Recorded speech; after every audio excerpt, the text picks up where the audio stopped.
Summer ভ্যাকেশনের পর মাম্মামের আজ first school.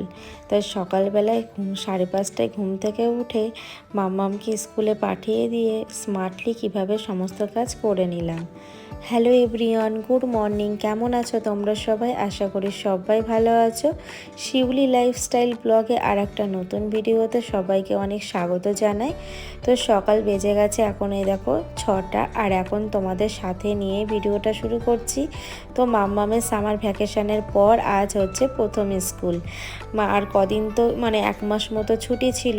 তো ঘুম থেকে উঠেই সাঁতারি করে ঘুম থেকে উঠে ফ্রেশ হয়ে একদম রান্নাঘরে চলে এসেছি। দিয়ে এদিকে ভাত বসিয়ে দিয়েছি, ডাল সিদ্ধ বসিয়ে দিয়েছি, কারণ শুধু মাম্মাম তো যে একা যাবে না, ওর সঙ্গে ওর পাপারও ডিউটি আছে।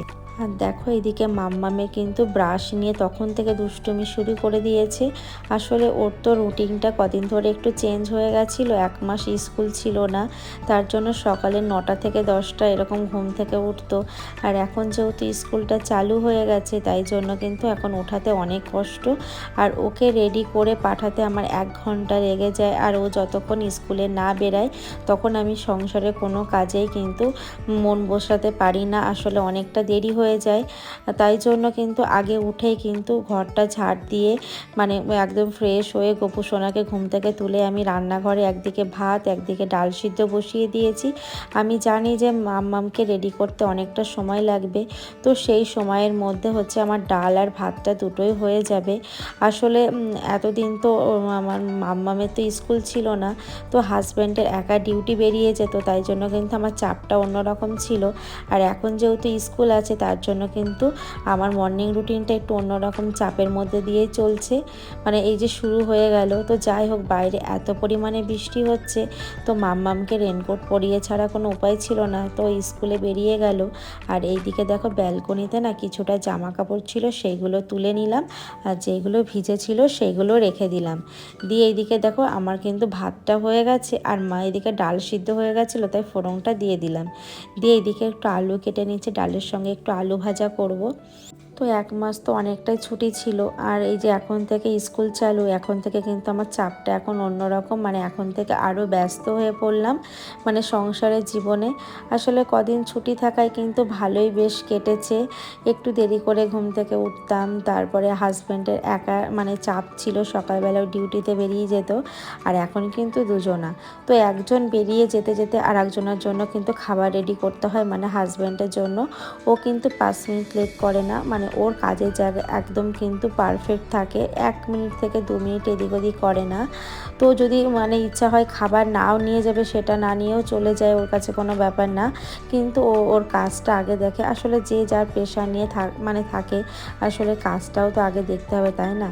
তো মামাকে বলেছে যে গোল গোল করে আলু ভাজা করে দিতে, তো সেইভাবেই দেখো আলুটা কেটে নিয়ে নুন হলুদ দিয়ে একটু কিছুক্ষণ মাখিয়ে রেখে দিয়েছিলাম। আসলে নুন দিয়ে মাখিয়ে রেখে দিলে একটু নরম হয়ে যায়, আলুগুলো কিন্তু তাড়াতাড়ি করে ভাজা হয়ে যায়। তো দেখো এখন ভাজা করে নিচ্ছি।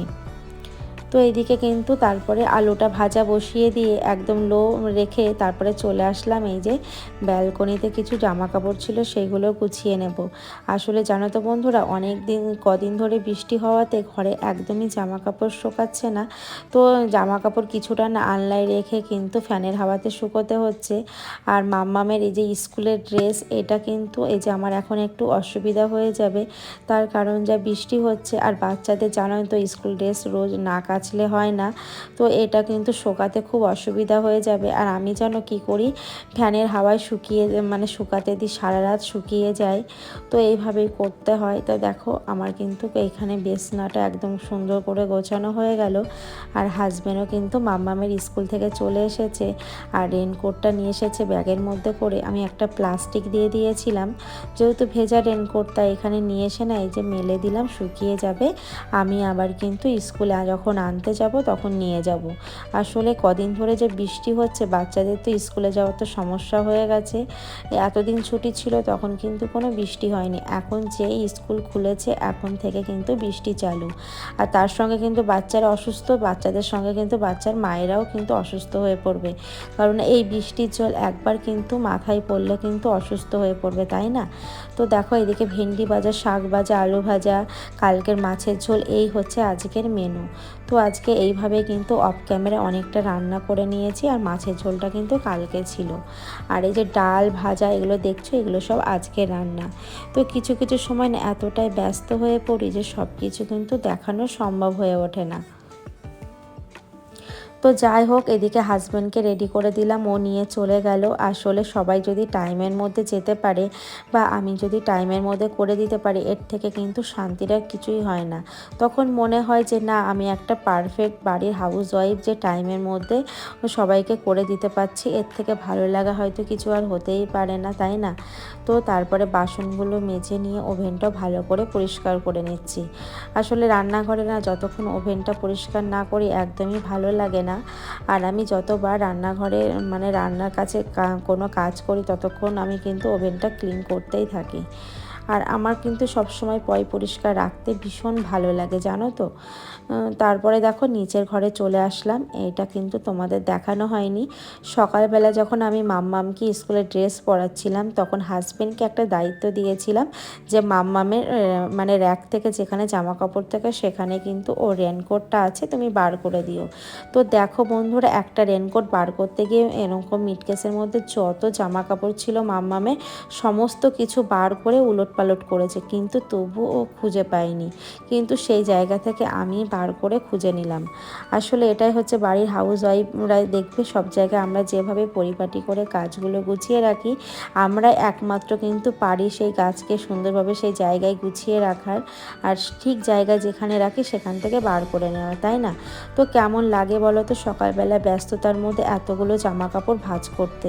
তো আমি এই জামা কাপড়গুলো এখন আমি গুছিয়ে নিলাম। সব জামা কাপড়গুলো বার করে রেখেছিল একটা রেনকোট বার করার জন্য, তবুও খুঁজে পাইনি।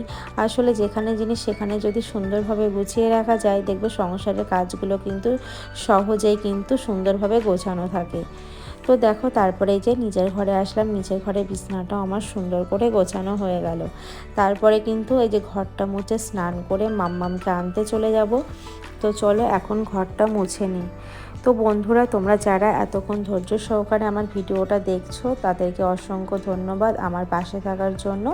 এইভাবে আমার পাশে থেকো, আমাকে অনেক অনেক ভালোবাসা দিও। আমিও তোমাদের সাথে আছি, তোমাদের পাশে আছি।